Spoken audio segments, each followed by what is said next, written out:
Welcome student, कैसे हो आप सभी। आज की अपनी आईएमपी क्वेश्चन की सीरीज का आज ये तीसरा वीडियो है। बच्चों, बहुत ही अच्छे से आपको ये सीरीज को देखते हुए चलना है, ठीक है।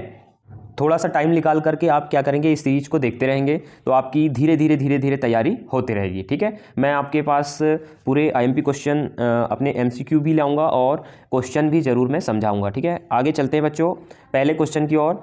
तो चाइना ईस्टर के लिए दिन और रात के दौरान आवश्यक इष्टतम तापमान रेंज कितनी है ना। इष्टतम तापमान कितनी है तो ये याद रखना है आपको, 20 से 30 डिग्री सेल्सियस और 15 से 17 डिग्री सेल्सियस, ठीक है। ये दो तापमान आपको दिन के समय 20 से 30 और रात के समय 15 से 17 डिग्री सेल्सियस तापमान की आवश्यकता चाइना ईस्टर की खेती को होती है, ठीक है। उसके बाद हम आगे दूसरा क्वेश्चन देखते हैं कि चाइना ईस्टर को कितने सेंटीमीटर की दूरी पर लगाया जाना चाहिए। कितनी सेंटीमीटर की दूरी पर हमको चाइना ईस्टर लगाना चाहिए, ठीक है। तो ये आपका क्वेश्चन है। तो आपको 30 × 30 और 45 × 45 सेंटीमीटर की दूरी आपको रखना चाहिए, यानी कि रो से रो, लाइन से लाइन की दूरी और पौधे से पौधे की दूरी आपको कितनी रखना है यहाँ पे। जैसे कि आपको पेड़ से पौधे की दूरी 30 से 30 सेंटीमीटर रखना है और आपको क्यारी से क्यारी 45 से 45 रखना है, ठीक है। इसके बाद तीसरा क्वेश्चन एक देखते हैं, चाइना ईस्टर की उपज लगभग कितने टन प्रति हेक्टेयर खुले फूल हो जाते हैं। मतलब कि एक हेक्टेयर में कितने कुंटल फूल निकल जाता है। कितने कुंटल फूल निकलता है, 18 से 20 कुंटल, ठीक है। समझ में आ रहा है ना आपको, ठीक है। आगे देखते हैं हम, चाइना ईस्टर का एक गंभीर कीट बताना है आपको, ठीक है। चाइना ईस्टर का एक गंभीर कीट है एस्टर बीटल, ठीक है। ये याद रखेंगे आप, ठीक है। धन्यवाद। आगे बढ़ते हैं हम, गुलदाउदी की चाइना ईस्टर के लगभग आईएमपी क्वेश्चन जो मैं बताते जा रहा हूँ, इतना भी आप पढ़ लेते हो। मैंने इसके पहले आपको एक शब्द में फिलिंग द ब्लैंक्स बताया था, है ना, 2 वीडियो में। तो उसमें मैंने पूरे जितने भी आपके आईएमपी थे वो बताया था आपको। ये आपके सही विकल्प हैं और इन सही विकल्प में लगभग बहुत ही मोस्ट आईएमपी है, इसमें आपको पढ़ लेना है, एक बार वीडियो को सुन बस लेना है, ठीक है। तो गुलदाउदी को लगभग खालिस्तान पीएच मिट्टी की आवश्यकता होती है। कितना पीएच मिट्टी का गुलदाउदी की खेती के लिए होना चाहिए, तो कितना होना चाहिए, 6.5 इसका पीएच होना चाहिए मिट्टी का गुलदाउदी की खेती के लिए। गुलदाउदी के आधार से सर्कस को हटाना क्या कहलाता है भाई। सर्कस हटाना क्या कहलाता है, डीसकरिंग कहलाता है, ठीक है। ऐसे 4 ऑप्शन दे दिए जाएंगे आपको और आपको उत्तर बताना होगा, ठीक है।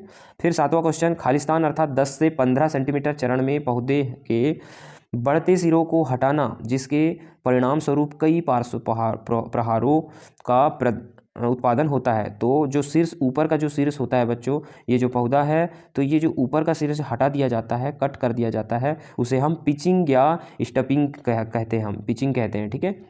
इसके आगे देखते हैं हम, लंबे फूल वाले स्पाइक्स ट्यूब रोज का उपयोग अधिकतर इस प्रकार किया जाता है। किस प्रकार किया जाता है, जो लंबे फूल होते हैं उनका कट फ्लावर के लिए करते हैं, टेबल की सजावट के लिए करते हैं और गुलदस्ता तैयार करने के लिए करते हैं। इन सभी के लिए इसका प्रयोग करते हैं, ठीक है। 8वां देखते हैं, रजनीगंधा की खेती आ गई। अब रजनीगंधा की व्यावसायिक खेती के लिए तापमान सीमा कितनी होना चाहिए। मतलब कि रजनीगंधा के लिए तापमान कितना होना चाहिए, तो वो होना चाहिए बच्चों 20 से 35 डिग्री सेल्सियस तापमान यहाँ पे होना चाहिए। इसके बाद 10वां क्वेश्चन देखते हैं, ट्यूब रोज के रजनीगंधा को कटाई के बाद खालिस्तान सप्ताह तक भंडारित करके हम रख सकते हैं। तो 4 से 6 सप्ताह तक हम इसको भंडारित करके रख सकते हैं रजनीगंधा के फूल को। रजनीगंधा की फसल के लिए एक वर्ष में रजनीगंधा के कंदों की उपज सामान्यतः होती है। यदि आप रजनीगंधा की फसल लगा रहे हैं तो एक वर्ष में कंदों की संख्या कितनी मिल जाती है अपने को एक पेड़ से, तो आपको 10 से 12 टन आपको क्या होगा, रजनीगंधा की मतलब कंद आपको प्राप्त हो जाएंगे। ये आपको 1 हेक्टेयर का है ना डाटा।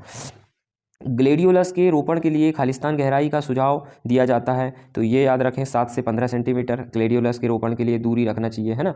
इसके बाद में आगे देखो, अंकुरण को बढ़ाने के लिए GA3NA और खालिस्तान PPM की सांद्रता कार्म को भिगोने के लिए किया जाता है। तो कितने कार्म, 250 ppm पर हम क्या करते हैं, कार्म को डुबाते हैं, ठीक है। कॉर्नेसन की पैदावार खालिस्तान होती है 150 से 400 कटे हुए फूल प्रति वर्ग मीटर, ठीक है। इतने आपको कॉर्नेसन की पैदावार होगी। अब आगे देखेंगे हम, ये तो रहने दो, आगे देखते हैं हम, पूर्ण विकसित जरबेरा पौधे के लिए पानी की आवश्यकता प्रतिदिन खालिस्तान होती है।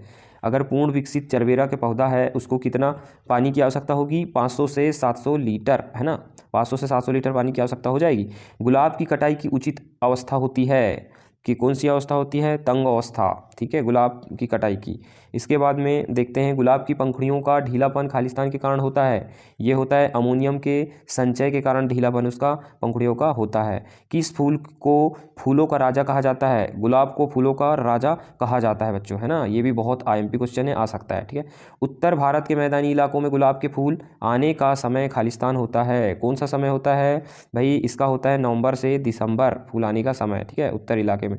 भारत में गुलाबों की विटरिंग सामान्य रूप से खालिस्तान के माह में की जाती है, अक्टूबर माह में की जाती है। गेलार्डिया आमतौर पर खालिस्तान के माध्यम से प्रवर्धित किया जाता है। गेलार्डिया को हम बीज के माध्यम से प्रवर्धित करते हैं, है ना। गेलार्डिया खालिस्तान का मूल निवासी है। कहाँ का है गेलार्डिया भाई? बताओ कहाँ का है? मध्य संयुक्त राज्य अमेरिका का है, ठीक है। ब्लैंकेट के फूल की कटाई तब की जाती है जब भी खालिस्तान होते हैं पूरी तरह से खुला, ठीक है। इसके बाद निम्नलिखित में से कौन भारत में गेंदा प्रजनन से संबंधित है? तो ये है SPS राघव, गेंदा प्रजनन से संबंधित है। गेंदा का मूल स्थान मैक्सिको है भाई। गेंदा का मूल स्थान क्या है? मैक्सिको, ठीक है। ये एक बार आपको सुनते हुए चलना है। ये क्वेश्चन कहीं ना कहीं आपको ज़रूर 5 ऑप्शन आने वाले हैं तो बिल्कुल दिख सकते हैं, इसलिए आप एक नज़र में, क्या आपका टाइम वेस्ट तो होता नहीं है, आप वीडियो एक नज़र में आपको देखना है ना। स्पीड बढ़ा करके देख सकते हो, पर आपको बहुत हेल्पफुल वार्षिक परीक्षा के लिए ये वीडियो होने वाले हैं, ठीक है। गेंदे की खेती के लिए आवश्यक के अनुकूल तापमान 15 से 28 डिग्री सेल्सियस। निम्नलिखित में से कौन कैंसर का विकल्प है? तो ये चमेली है, ठीक है। चमेली के लिए जलवायु की आवश्यकता होती है उष्णकटिबंधीय। कौन सी जलवायु की आवश्यकता होती है चमेली के लिए? उष्णकटिबंधीय। कोसेंड्रा खालिस्तान परिवार से संबंधित है। एकेंथेसी परिवार से संबंधित है कोसेंड्रा। कौन से परिवार से? एकेंथेसी। बार बार शब्दों को बोलते हुए चलना है तो याद हो जाते हैं। कोसेंड्रा को खालिस्तान अंतर पर लगाया जाता है। 30 × 30 सेंटीमीटर का अंतर रखेंगे आप कोसेंड्रा को लगाने के लिए। कोसेंड्रा फूल का सेल्फ जीवन खालिस्तान का होता है 2 से 3 दिन का, ठीक है। डबल फ्रेश बॉर्डर की चौड़ाई लगभग खालिस्तान रखी जाती है 4.5 रखी जाती है ना। इसके बाद आ गया अपना फूल डहेलिया के फूल का भंडारण तापमान लगभग होता है 4 डिग्री सेल्सियस, ठीक है, देख पा रहे हो आप इसका उत्तर। इसके बाद में 35 देखते हैं, निम्नलिखित में से कौन वार्षिक वर्षा ऋतु पर्ण समूह नहीं है? तो ये है कोचिया, ठीक है। भारत में झाड़ियाँ ज़्यादातर खालिस्तान मौसम के दौरान लगाई जाती हैं, बरसाती मौसम में लगाई जाती हैं झाड़ियाँ। खालिस्तान पौधों को किसी वस्तु का आकार देने की कला है, ये है टोपियरी। मनी प्लांट खालिस्तान का एक उदाहरण है, आरोही का उदाहरण है, ठीक है। ये IMP क्वेश्चन है। खुले गुलाब की कटाई की उचित अवस्था है पूरी तरह से खुला। गेंदे की उचित कटाई की अवस्था तंग कली। कंडीशनिंग गोल का pH होता है 3.5 से 4.5, ठीक है। इसके बाद में याद रखेंगे किस गोल में फूल लंबे समय तक टिके रहते हैं? फूलदान का घोल जो रहता है उसमें लंबे समय तक फूल टिके हुए रहते हैं। PPM का फुल फॉर्म क्या है भाई? PPM का भाग प्रति मिलियन, क्या है? भाग प्रति मिलियन। कीटनाशक विषाक्त के सामान्य लक्षण हैं, यह सभी हैं। कौन कौन से?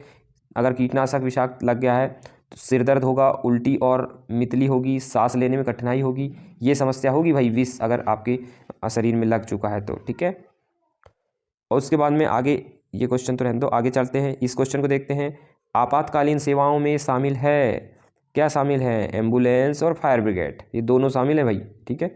इसके बाद ये आपको मैंने जो क्वेश्चन बताए हैं बहुत ही मोस्ट IMP क्वेश्चन है, ठीक है। और भी मैं IMP क्वेश्चनों की सीरीज लाता रहूँगा, आप प्रत्येक दिन हर वीडियो को आप देखते रहेंगे, ठीक है। आपके लिए एग्जाम तक मेरे जो वीडियो IMP क्वेश्चन के आ रहे हैं बहुत इंपॉर्टेंट क्वेश्चन है बच्चों, इसलिए आप मेरे चैनल को सब्सक्राइब जरूर कर लें क्योंकि आपके लिए ऐसे ही वीडियो मैं लाते रहूँगा, ठीक है बच्चों। अगले वीडियो मिलते हैं, धन्यवाद।